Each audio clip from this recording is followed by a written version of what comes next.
കൊടുങ്ങല്ലൂർ കോതപറമ്പിൽ ആല വാസുദേവവിലാസം UP സ്കൂളിൽ കുട്ടികളുടെ അന്നം മുടക്കി മോഷണം.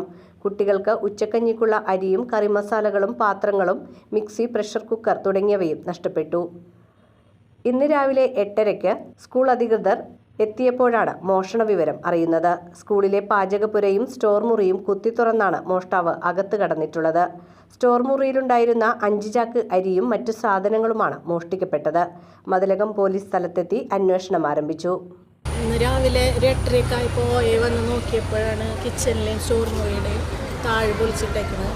സ്റ്റോർ റൂമിലുണ്ടായിരുന്ന ഒരു ഏകദേശം 5 ചാക്കോളം അരിയും പിന്നെ വലിയ 2 വട്ടക പിന്നെ പാത്രങ്ങളൊക്കെ കൊണ്ടുപോയി. അതുപോലെ കിച്ചണിലുണ്ടായിരുന്ന ചോറ് വയ്ക്കുന്ന പാത്രം, കറി വയ്ക്കുന്ന പാത്രങ്ങൾ, പ്രഷർ കുക്കർ, ഉരുളി, വട്ടകകൾ, ചോറ് വിളമ്പുന്ന പാത്രങ്ങൾ, കറിപ്പാത്രങ്ങൾ, മിക്സി എല്ലാം കൊണ്ടുപോയി. പിന്നെ നമുക്ക് ചോറും കറികളും വയ്ക്കാൻ പാത്രങ്ങളൊന്നുമില്ല, അരിയും ഇല്ലാത്തൊരവസ്ഥയിലാണ്.